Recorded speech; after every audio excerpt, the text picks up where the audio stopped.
जो मंजिल को पाने की चाह रखते हैं वो रास्तों पर नहीं, अपने हौसलों पर चलते हैं। एक व्यक्ति ने एक छोटे पक्षी को उगते सूरज की ओर उड़ते देखा। उसने पक्षी से पूछा, तुम सूरज की ओर क्यों जा रहे हो? वहां तक पहुंचने में तो बहुत समय लगेगा।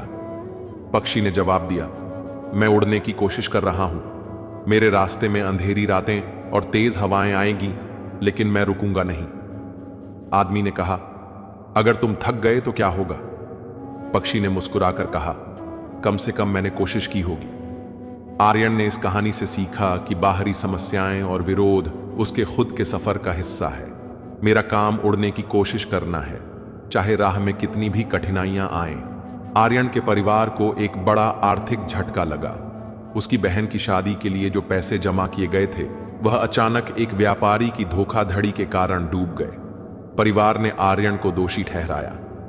अगर तुमने काम किया होता तो हम इस संकट से उभर सकते थे। तुम्हारा ध्यान और यह भिक्षु जैसी बातें हमारे किसी काम की नहीं। आर्यन ने चुपचाप इस कठिनाई को स्वीकार किया और मदद करने के लिए काम करना शुरू किया।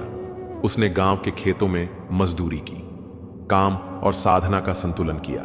उसने सुबह ध्यान किया, दिन में खेतों में काम किया, रात को आत्मचिंतन और लेखन किया। एक दिन आर्यन के काम की सच्चाई और उसकी शांति से प्रभावित होकर वही लोग जो उसे ताने मारते थे वह उसे सम्मान देने लगे। रघु ने गांव के लोगों से कहा, आर्यन में कुछ खास है। मैदान से हारा हुआ इंसान तो फिर से जीत सकता है, लेकिन मन से हारा हुआ इंसान कभी नहीं जीत सकता। आप तब तक हारते नहीं हैं जब तक खुद से हार नहीं मान लें। बड़े सपनों की राह आसान नहीं होती, इसलिए हार मत मानो। जो सपनों के लिए मेहनत करना नहीं छोड़ते, सफलता उन्हीं को मिलती है कि आलोचनाओं के बावजूद हमेशा शांत रहता है। शायद हमें उससे कुछ सीखना चाहिए। लेकिन आर्यन को अब लोगों की राय से फर्क नहीं पड़ता था। उसने यह समझ लिया था कि असली शांति दूसरों की स्वीकृति में नहीं बल्कि खुद की स्वीकृति में है। आर्यन ने अपने जीवन में आलोचनाओं, धोखों और संकटों के बीच भी अपने आप को संभालना सीख लिया था। आर्यन ने अपने जीवन के कठिन संघर्षों और बौद्ध भिक्षु के मार्गदर्शन से यह समझ लिया था कि बाहरी शोर से ज्यादा महत्वपूर्ण है अपने भीतर की शांति को बचाए रखना। अब वह अपने अनुभवों को आत्मज्ञान में बदलने की ओर अग्रसर था। आर्यन ने यह मान लिया था कि दुनिया को बदलने की बजाय खुद को मजबूत बनाना ही समाधान है। उसने न केवल लोगों की बातों को इग्नोर करना सीखा, बल्कि यह भी समझा कि हर व्यक्ति की नकारात्मकता उसके अपने संघर्षों की छाया है। बौद्ध भिक्षु ने आर्यन को बताया कि दूसरों को बदलने की कोशिश मत करो। अगर तुम्हारे भीतर प्रकाश होगा तो वही दूसरों के अंधकार को दूर करेगा। आर्यन के शांत और दृढ़ व्यक्तित्व से गांव के लोग धीरे धीरे प्रभावित होने लगे। आलोचक भी प्रशंसक बनने लगे। जिन लोगों ने उसे ताने मारे थे वे अब उसकी शांति और स्थिरता की तारीफ करने लगे। कई लोग उससे सलाह लेने आने लगे कि आर्यन, मैं अपने गुस्से को कैसे काबू में रखूं? तुम हर परिस्थिति में इतने शांत कैसे रहते हो? आर्यन को अब मौन साधक कहा जाने लगा। लोग उसे सम्मान से देखते और उसकी बातें सुनने लगे। बौद्ध भिक्षु ने आर्यन से कहा कि शांति पाने के बाद उसका उपयोग दूसरों के कल्याण के लिए करना ही तुम्हारा अगला कदम है। उन्होंने आर्यन को सिखाया कि शांति केवल अपने लिए नहीं होती, वह समाज में भी उजाला फैलाने का माध्यम बन सकती है। आर्यन ने यह तय किया कि वह अपनी यात्रा को दूसरों तक पहुंचाएगा। उसने गांव के युवाओं को एकत्र किया और उन्हें ध्यान और आत्मसंयम का महत्व समझाने का प्रयास किया। आर्यन ने गांव के पास एक पुराने मंदिर में हर सुबह और शाम ध्यान सत्र शुरू किए। उसने युवाओं को सिखाया कि कैसे आलोचनाओं और नकारात्मकता से बचकर अपनी ऊर्जा को सही दिशा में लगाया जाए। उसने अपनी जिंदगी के अनुभवों के जरिए यह दिखाया कि शांति और संयम किस तरह जीवन को बदल सकते हैं।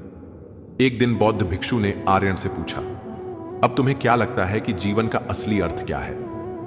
आर्यन ने जवाब दिया कि जीवन का असली अर्थ है अपने भीतर की शांति को पहचानना और उसे दूसरों की भलाई के लिए उपयोग करना। बौद्ध भिक्षु मुस्कुराए और बोले, अब तुमने सही मायने में आत्मज्ञान प्राप्त किया है। आर्यन के प्रयासों से गांव के लोगों में सकारात्मक बदलाव आने लगे। जिन युवाओं ने पहले अपना समय बेकार की बातों में बर्बाद किया, वे अब ध्यान और अपने कार्यों में रुचि लेने लगे। आर्य के शांत स्वभाव ने परिवार और समाज के रिश्तों को भी सुधार दिया। अब आर्यन केवल एक साधारण गांव का लड़का नहीं था, वह गांव का मार्गदर्शक बन चुका था। लोग उसे अपनी समस्याएं बताते और वह उन्हें समाधान के रूप में आत्म अन्वेषण और संयम का रास्ता दिखाता। आर्यन ने यह समझ लिया था कि इग्नोर करना केवल चुप रहने का नाम नहीं है, बल्कि अपने मन को इतना मजबूत बनाना है कि बाहरी शोर उसे प्रभावित न कर सके। अब वह अपने ज्ञान को समाज में फैलाने के लिए तैयार था। नमो बुद्धाय। अगली कहानी, कैसे हमारा एक संकल्प हमारा पूरा जीवन बदल सकता है। आइए कहानी शुरू करते हैं। क्या आपने कभी सोचा है कि हमारे जीवन के अधिकतर दुखों का कारण क्या है? अगर हम ध्यान से देखें तो यह हमारे शब्द ही हैं। बातों में उलझा इंसान कभी भी अपनी आंतरिक शांति को नहीं पा सकता। आज हम आपके लिए एक ऐसी कहानी लेकर आए हैं जो आपको सिखाएगी कि कैसे शब्दों के जाल से निकलकर आप जीवन में सच्ची शांति पा सकते हैं। यह कहानी बौद्ध गुरु के शिष्य मानव की है, जो मंजिल को पाने की चाह रखते हैं। वो रास्तों पर नहीं, अपने हौसलों पर चलते हैं। घायल तो यहां हर परिंदा है, मगर जो फिर से उड़ सका वहीं जिंदा है। तो शुरू करते हैं। घने जंगलों के बीच में महात्मा बुद्ध का एक बहुत ही सुंदर और विशाल आश्रम था, जहां एक प्रसिद्ध बौद्ध गुरु अपने शिष्यों के साथ रहते थे।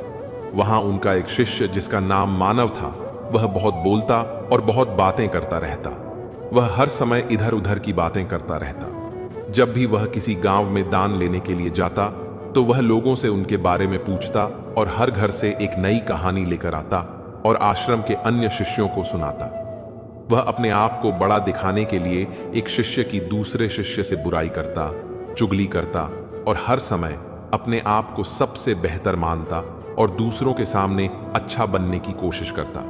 वह अपने मुख से स्वयं की ही प्रशंसा करता रहता और सदैव गुरु के सामने स्वयं को सबसे बुद्धिमान तथा सर्वश्रेष्ठ सिद्ध करने का प्रयत्न करता। वह उस आश्रम में अपने आप को सभी शिष्यों से बेहतर बनाने और अपने आप को सबसे बुद्धिमान मानता। वह सबसे कहता था कि मैं एक अमीर परिवार का बालक हूं। मैं चाहता तो आरामदायक और सुविधाओं से भरपूर जीवन जी सकता था, लेकिन मैं वह सब छोड़कर यहां आया हूं क्योंकि मुझे सत्य की खोज करनी है, खुद को जानना है, जीवन को जानना है। इसीलिए मेरा बलिदान आप सभी से बड़ा है। बड़े सपनों की राह आसान नहीं होती, इसलिए हार मत मानो। जो सपनों के लिए मेहनत करना नहीं छोड़ते, सफलता उन्हीं को मिलती है। एक दिन गुरु ने आश्रम के सभी शिष्यों को बुलाकर उनसे कहा, अगले 1 महीने के लिए आप सभी को कुछ ना कुछ संकल्प लेना होगा। इससे आपकी संकल्प शक्ति मजबूत होगी और आप में आत्मशक्ति का संचार होगा।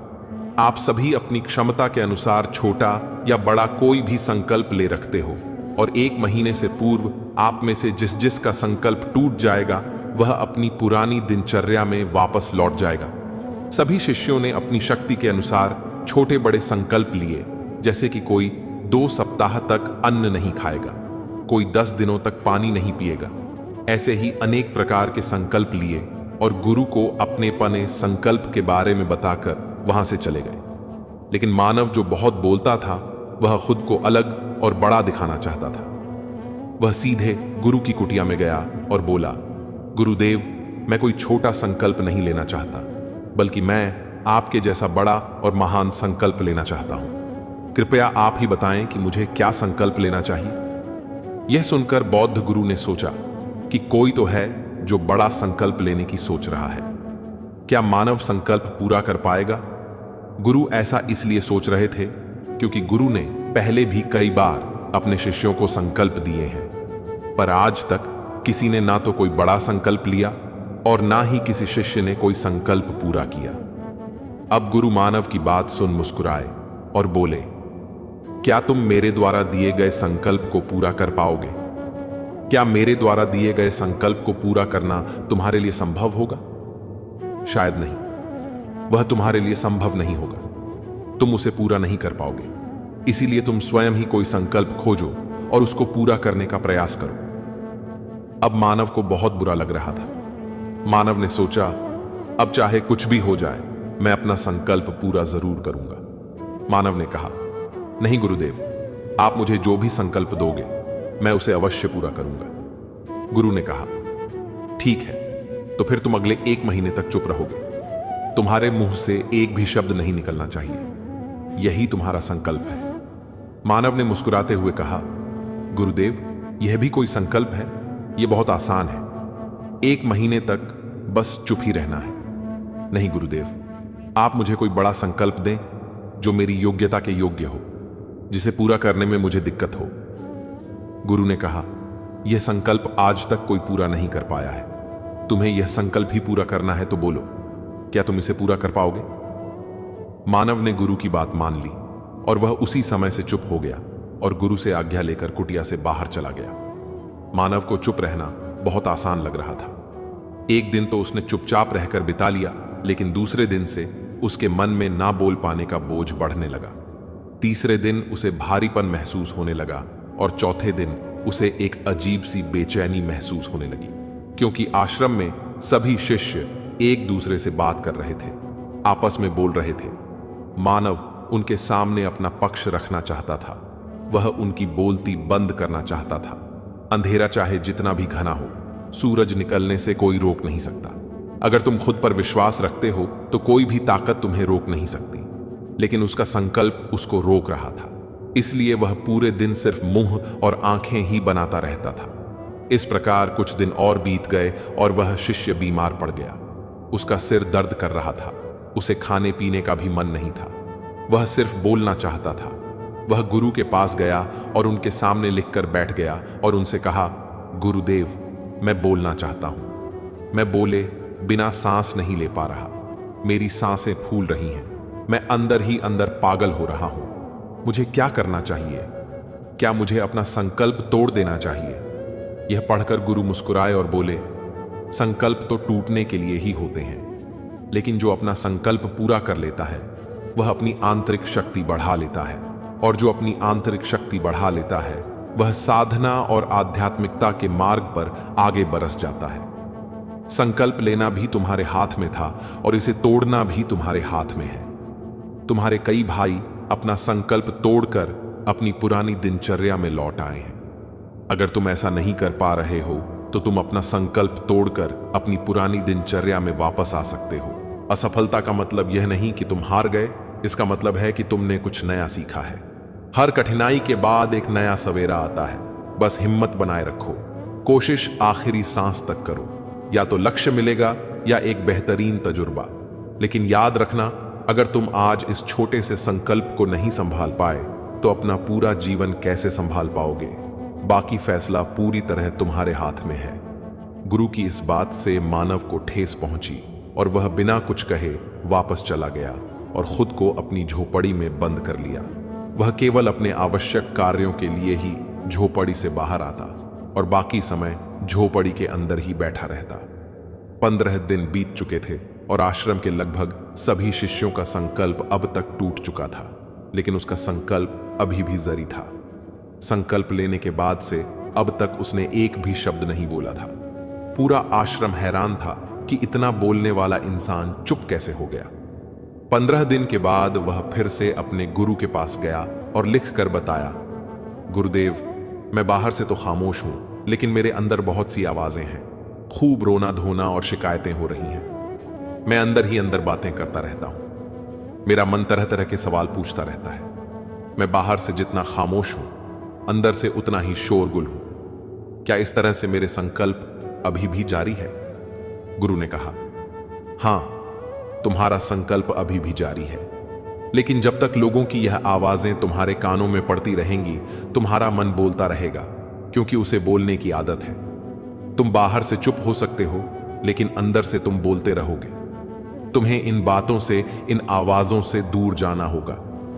मानव गुरु को प्रणाम करके वहां से अपनी कुटिया में चला जाता है और सुबह होते ही अपनी कुटिया छोड़कर जंगल की ओर चला जाता है। कई दिन बीत जाने हैं। संकल्प का समय भी पूरा हो गया था, लेकिन शिष्य वापस नहीं लौटा। आश्रम में सभी लोगों को भय था कि कहीं जंगली जानवरों ने उसे खा ना लिया हो।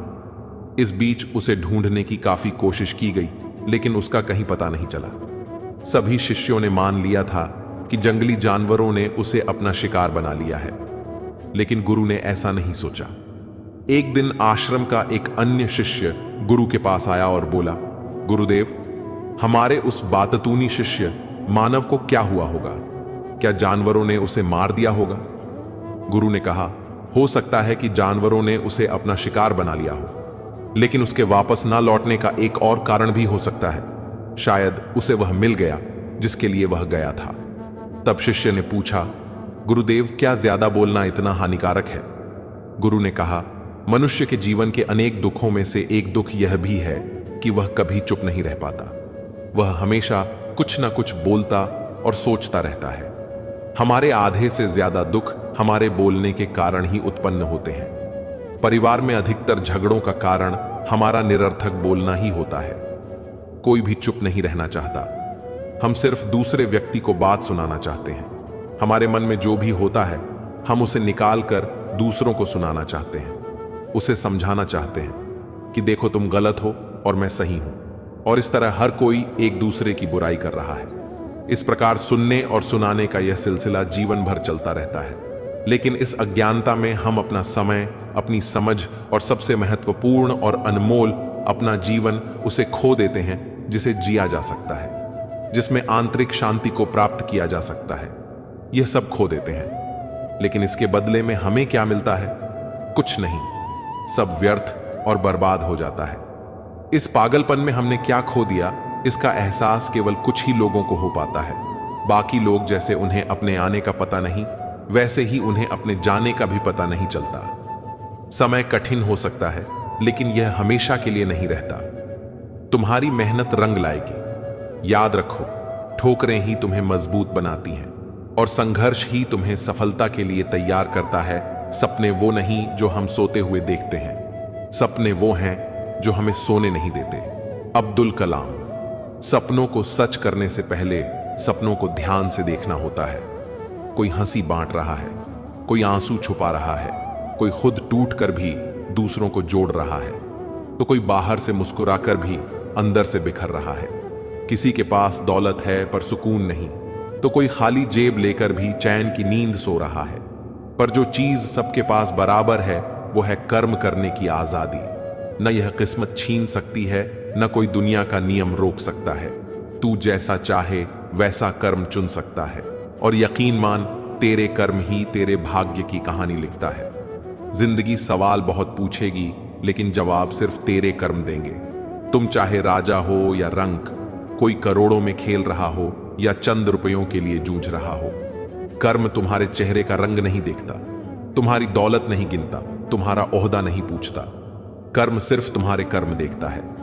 कर्म को ना तो रिश्वत चाहिए, न सिफारिश, न चापलूसी। कर्म तो वो इंसाफ है जो हर हाल में होता है। देर हो सकती है मगर अंधेर कभी नहीं होता।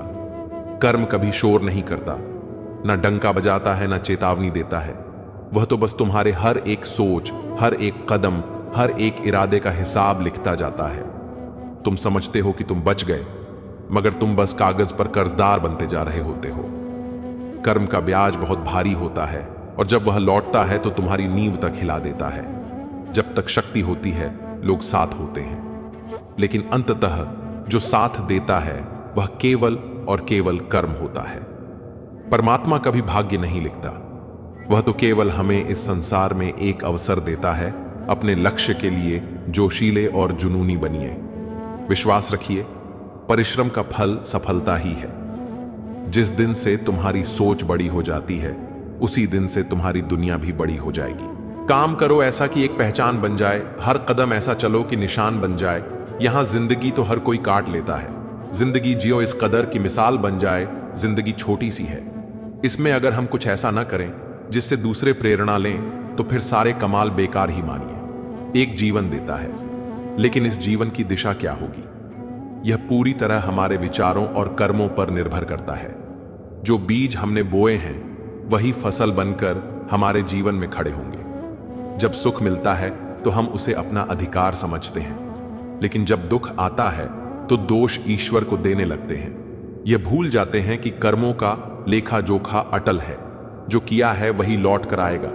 जब कोई अच्छा कर्म करता है तो उसका फल देर सवेर जरूर मिलता है, और जब कोई बुरा कर्म करता है तो उसका तूफान भी एक ना एक दिन आकर उसे घेर ही लेता है। यह प्रकृति का अटूट नियम है जिसे कोई शक्ति बदल नहीं सकती। कोई भी व्यक्ति अपने कर्मों से भाग नहीं सकता, चाहे वह कितना भी ताकतवर हो, कितना भी बुद्धिमान हो। हमारे कर्मों का फल हमें ही भोगना पड़ता है, चाहे वह इस जन्म में मिले या अगले जन्म में। इसे कोई और हमारे लिए नहीं भोग सकता। कहते हैं खाली हाथ आए थे, खाली हाथ जाएंगे। सच तो यह है कि सब कुछ यहीं रह जाता है। शरीर, रिश्ते, धन, संपत्ति, नाम। जो साथ लेकर जाएंगे वह है संस्कार और कर्म, जो दिखते नहीं पर हमेशा साथ रहते हैं। जो साथ नहीं जाएगा उसके लिए इतनी मेहनत क्यों? आत्मा भी अंदर है और परमात्मा भी अंदर है। आत्मा के परमात्मा से मिलने का रास्ता भी अंदर ही है। खुद को खुद के अंदर ही पहचानो। अपने कर्मों पर कभी शोध करो। गलतियां ढूंढना गलत नहीं है, बस शुरुआत खुद से होनी चाहिए। सही कर्म वह नहीं है जिसके परिणाम सदैव सही हो। सही कर्म तो वह है जिसका उद्देश्य कभी गलत ना हो।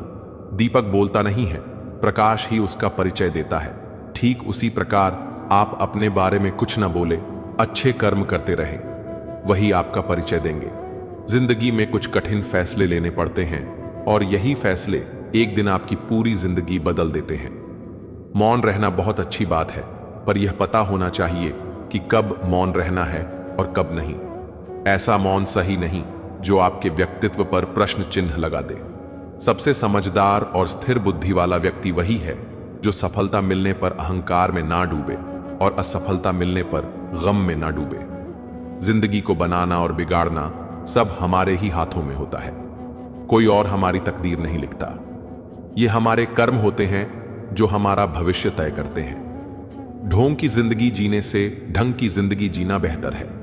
दिखावे के पीछे भागने से अच्छा है कि सच्चाई के साथ जिया जाए। अच्छे कर्म एक बैंक अकाउंट की तरह होते हैं। जितना जमा करोगे वक्त आने पर उतना ब्याज के साथ लौटेगा।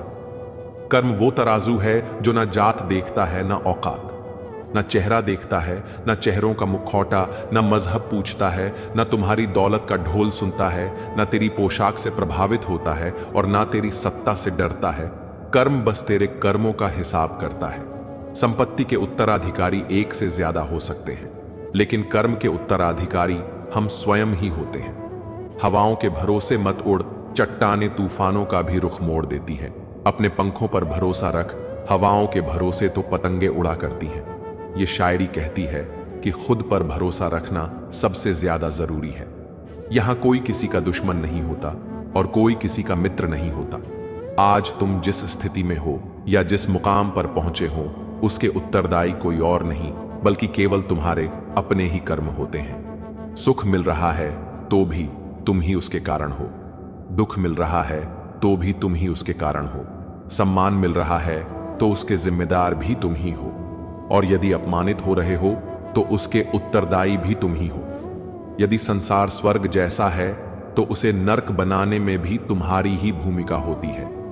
जो व्यक्ति किसी दूसरे व्यक्ति को धोखा देता है तो वह यह भूल जाता है कि उसे भी धोखा देने के लिए प्रक्रिया शुरू हो गई है। यही तो ईश्वर का न्याय है। जो इंसान जैसा बोएगा वह वैसा ही काटेगा। इतिहास गवाह है। रावण के पास सोने की लंका थी, वैभव था, अभिमान था, मगर जब कर्मों का पलड़ा झुका तो वह श्री राम के सामने झुक गया। दुर्योधन राजकुमार था, लेकिन जब उसने धर्म के विरुद्ध चलना चुना तो उसका अंत नंगे मैदान में हुआ, जहां न ताज बचा न शान, सिर्फ पछतावा और पराजय शेष रह गए। एक किसान जब अपने खेत में हल चला रहा होता है तो उसकी मेहनत का फल फौरन नहीं मिलता, लेकिन समय आने पर वही खेत लहलहाते हैं। उसी तरह जब तुम किसी को धोखा देते हो, जब किसी को गिराने के लिए चाले चलते हो, जब किसी का हक छीनते हो, तो शायद उस वक्त तुम जीत जाओ, मगर समझ लेना तुम्हारी जीत वक्त की हो सकती है, मगर कर्म की नजर में तुम पहले ही हार चुके होते हो। तुमने अगर किसी को रुलाया है तो रोना तुम्हारी किस्मत में जरूर लिखा जाएगा। तुमने अगर किसी का घर उजाड़ा है तो यकीन मानो तुम्हारे आशियाने की दीवारें भी कभी ना कभी हिलेंगी। तुमने अगर किसी को बेईमानी से हराया है तो तुम्हारी सबसे बड़ी जीत भी एक दिन तुम्हें शर्मिंदा करेगी। इसीलिए हमेशा अच्छे कर्म करो, और भगवान पर ध्यान दो और मोह माया के जाल में मत फंसो और एक अच्छे मार्ग पर चलते रहो, तभी तुम्हारा कल्याण होगा। हार हो जाती है जब मान लिया जाता है, जीत तब होती है जब ठान लिया जाता है। दिल से हार गए या हार को मान लेने भर से सच की हार हो जाती है। आंधियों में भी जो जलता हुआ मिल जाएगा, उस दिए से पूछना, मेरा पता मिल जाएगा। आप दिक्कतों में भी आगे बढ़ते जाएंगे, आगे जुनून पक्का हो। सोचने से कहां मिलते हैं तमन्नाओं के शहर, चलना भी जरूरी है मंजिल को पाने के लिए। मंजिल को पाने के लिए सिर्फ सोचने से काम नहीं होता है, बल्कि इसके लिए मेहनत करनी होगी है। यह सच है। लक्ष्य से भटक गया था दोस्तों। उम्मीद है कि आपने आज की इस वीडियो से जरूर कुछ ना कुछ सीखा होगा। तो इस वीडियो को लाइक और अपने दोस्तों के साथ शेयर करना ना भूलें। हमें ऐसे ही सपोर्ट करने के लिए चैनल को सब्सक्राइब और घंटी बटन को जरूर दबा दें। तो चलिए मिलते हैं एक और वीडियो में, तब तक के लिए